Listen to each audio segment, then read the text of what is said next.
Hello and welcome back to class. It's week 7 of Leading in the 21st Century. So this week we're kind of closing in on the end of the class, and we're going to be looking into the idea of developing your literature streams a little bit more fully. But let's first start with kind of a wrap-up cartoon of leadership styles. Here we have the herd of sheep and the shepherd in the background, and one sheep says to the other, "Don't get me wrong, I love our shepherd, but it's just I prefer a different style of herding." This, I think, would fit into our overall perceptions as we're coming to the conclusion of the 4 leadership styles.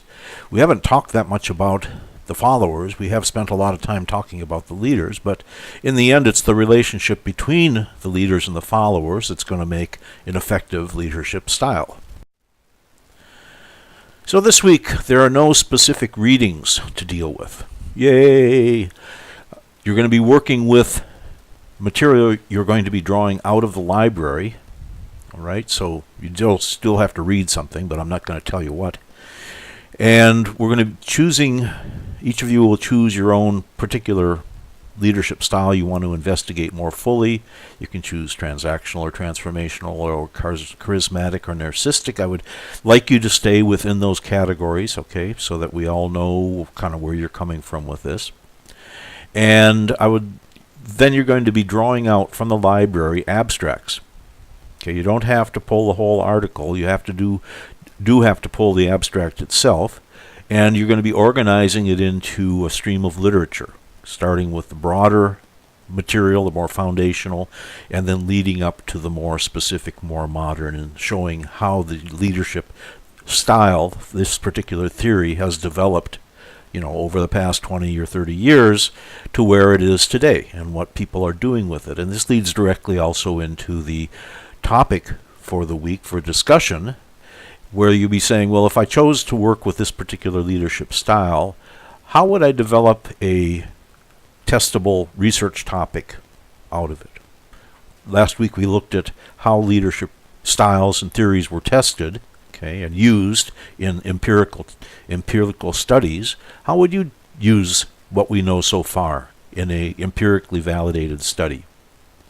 Okay, and then the paper is going to be made up of 20 to 25 peer-reviewed journal articles, in addition to the required readings that we've been looking at during the class, so that you can build from that foundation into a more narrowly defined research stream. And this will make a little more sense as I get into today's lecture on the second stream of literature and finding the gap and the bridge. Okay? If this is confusing or seems to raise questions, of course, get in touch with me so I can elaborate further. But I think it's fairly specific. You're not going to end up with a APA paper at the end of this. You're going to end up with a series of abstracts with brief descriptions between them as you describe how they fit into your stream of literature that you're trying to develop. This is a little bit of a refresher. I'd just like to, again, run through the 5-chapter dissertation. That's our model for the DBA program. And we have 5 chapters: introduction, literature review, at least 2 streams, the methodology, the results, which would be the statistical findings, and then finally the conclusions, or just translated into English, what did it really mean? How did it contribute to the literature? Where else do you go from here? Okay, so that's what you're going to end up with at the end. And I talked a little bit about, okay, how you get there. But I think it's worthwhile to talk about what a dissertation is not, because as you get into your dissertation classes, I get presented with a number of topics or ideas that students present, and I have to say, no, I mean, that's a neat idea, but it's not going to turn into a dissertation. So a dissertation is not a report on something, even though the report might be very interesting. It might be about a very valid topic, something that's in the news or something that needs to be addressed, kind of like a 60 Minutes investigation into some workplace injustice, equal pay, or what you think is going to happen because of falling commodity prices, or a report on, cyber terrorism or immigration and employment rates. Fine, I understand. People write reports all the time. However, that's not a dissertation. So don't come to me with something that's really a report and say, this is what I'd like to do my dissertation on. It's not going to work. and I'll be explaining why. A dissertation is not an op-ed piece. Op-ed means opinion editorial, where you may be writing your particular opinion or somebody else's particular opinion. Op-ed pieces flood the internet, flood the magazines and newspapers, flood the TV stations, where somebody, an expert in the particular field, gets to stand up and say what they think is going to happen or what they think should happen. Well, the future of solar energy with low oil prices, or how much regulation is ruining the economy, or is Brazil with the Zika virus and all the stuff going on there, are they actually going to be able to hold the Olympics? So, yeah, somebody's opinion stands up. They may know a lot about the subject and sound very authoritative, but again, it's primarily their opinion and hasn't been subjected to the same sort of rigor that a dissertation is. It's not a personal biography. Even if you're a successful business person, have built a company from the ground up, talking about your personal story and how you built your company or how you think leadership should be done, again, publish it, put it someplace, but it's not going to be a dissertation. A dissertation is not retesting an established theory, and too often we see this where a particular theory such as transformational leadership has been around for quite a long time, has been used in many, many studies and many, many dissertations. Okay, one of the things that's often been correlated with is job satisfaction ratings. So we know from all the studies that have been done in almost every single case, transformational leadership, when you run the MLQ and you run a job satisfaction survey, they tend to be correlated. Okay? Just happens. So to propose a dissertation that's going to look at job satisfaction ratings compared to transformational leadership ratings in the elementary school population in Nebraska is not going to say anything new. You're dealing with a similar type of population. There's nothing extraordinary that you would think would happen out of this particular study, and you're not contributing anything to the literature. So simply doing something that's already been done from an established theory and studies have already been conducted very similar to what you're talking about is probably also going to get the kibosh.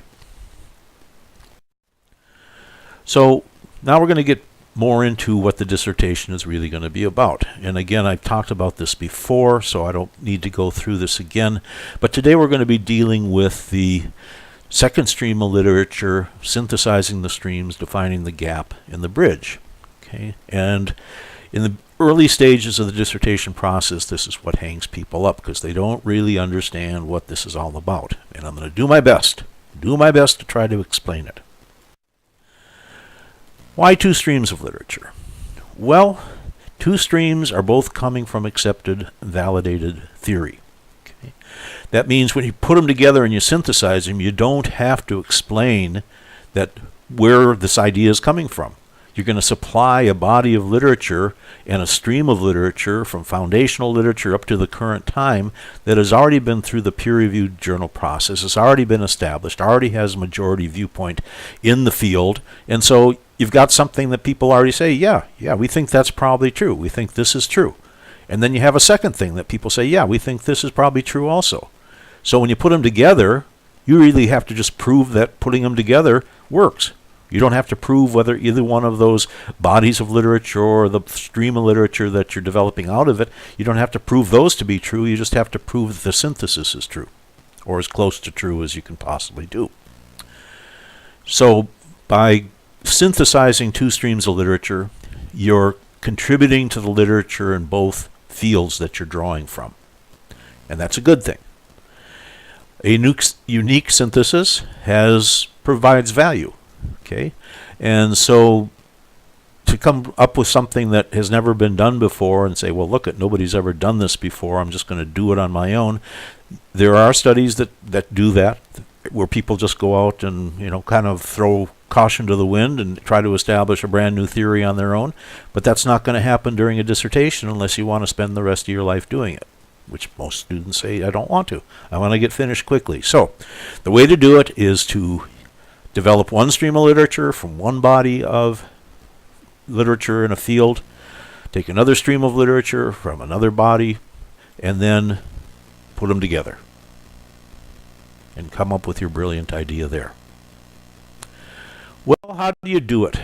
I'd like to take an example from an article that I think all of us read back in DBA 710. The title of the article was From General Systems Theory to Total Quality Management. The abstract actually explains what's going to be happening here, where the two bodies of literature are coming from, where the streams are going to develop from. And one stream is going to be coming from Total Quality Management Theory, TQM, and the other stream is going to be coming from General Systems Theory, GST.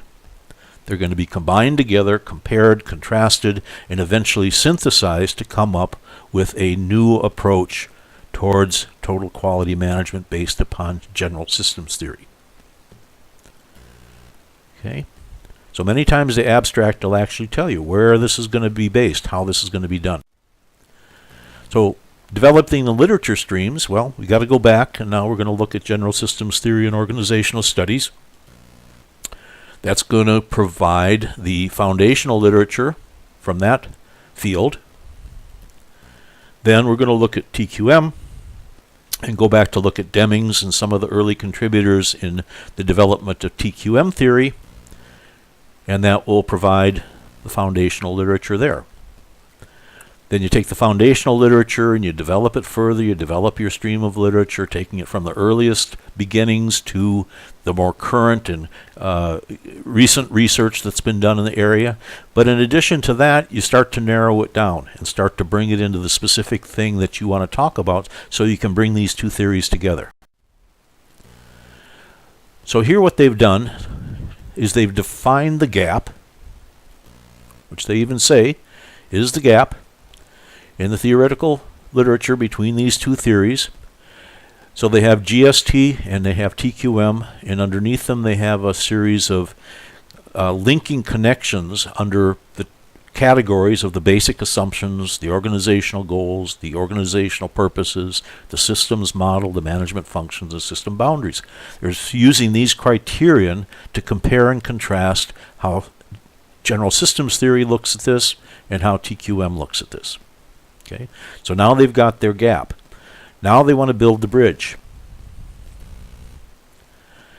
And this is a kind of a good analysis or summarization of what they're trying to do by saying systems approach to problem solving is not prescriptive. It's a set of principles, practices to help research, analyze, and solve problems at the same time. TQM approach is also a set of principles and practices. However, it does have some prescriptive interventions. This prescriptive nature is why TQM is more easily accepted by managers. Okay, that means that it's telling them something they can do to improve their organization. This section does not intend to identify all the prescriptions prescribed by TQM. The comparison is going to be based upon those principles that are similar. Okay, so we're not trying to do everything in the world related to General Systems Theory and TQM. We're trying to focus on a specific set of principles that can be synthesized together. And the synthesis occurs, or the bridge occurs in this table. On the left side of the table, here we have General Systems Theory concepts, cybernetic and feedback, process and change and learning. And then across the top of the table, we have customer focus, continuous improvement, and teamwork, which are the principles from TQM.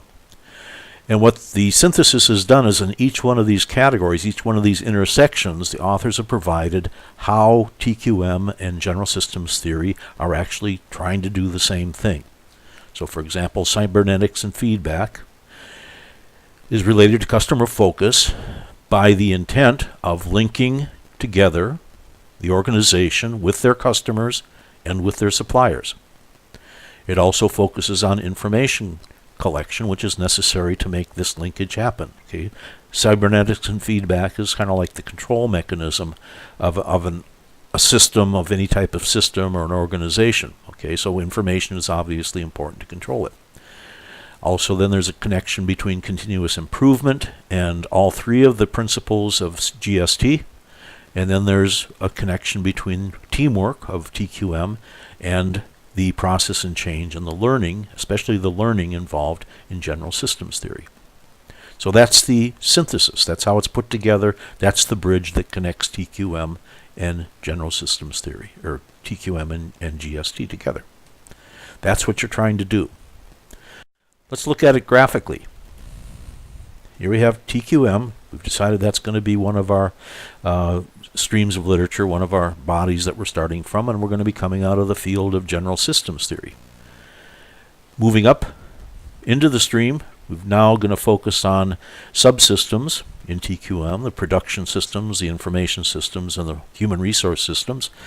In general systems theory, we're going to be focusing on higher order human systems. So general systems theory can be applied to solar systems, can be applied to ecosystems, can be applied to computer systems, but we're interested in organizations. So that's what we're going to focus on. Then teamwork and the customer focus and the continuous improvement are going to be the three principles out of the subsystems that we're going to focus on. And then from general systems theory, we're going to focus on cybernetics and feedback learning and process and change. Now, these are all being developed, remember, out of the literature that's part of the stream of literature that's being developed. So you're not jumping from the basic theory itself and say, well, this is the only thing we're going to talk about. That stream has to be developed by presenting the literature that deals specifically with these particular topics that you've chosen to work with. Okay, so we've gotten that far. We're narrow now. We're dealing with a small section of the total field, and we're going to now synthesize. Both of the fields are going to be coming together. We're going to build our bridge, and the bridge can be summarized as the table that I just showed on the previous slide. So that is the graphical representation of developing these two streams of literature, narrowing them down, getting to the ultimate focus, and then finally synthesizing them together. This is now a new idea, but it's based upon existing theory from two different areas, and consequently it's sort of like if you can prove that this is a good synthesis, you don't have to prove that these were two good fields to come from. That's already been done. So overall, developing two streams of literature into an understandable gap and logical bridge is not easy. It's difficult. But part of what you should be watching for and thinking about as you're going through your classes is, what are these bodies of literature that we're looking at? How could you develop a stream, and how could you synthesize two streams together in terms of what we're looking at? And I think the more you look at articles from that perspective, the easier it'll be to see, well, this might work, or this might work, or I could combine this and this together, because you'll see it happening in the literature all the time. Okay, where people are drawing from two different bodies of literature, they're developing a stream, and then they're developing a synthesis. And then if it's a study, then the study tries to prove the synthesis is true. So pay attention to it, start to look at it from this perspective, and I think you'll only become more proficient and more adept at it, and you should start presenting your papers for the class should start looking like mini synthesis as you try to synthesize two different areas of research together. And finally, the keys to enjoying your writing assignments. Mission impossible.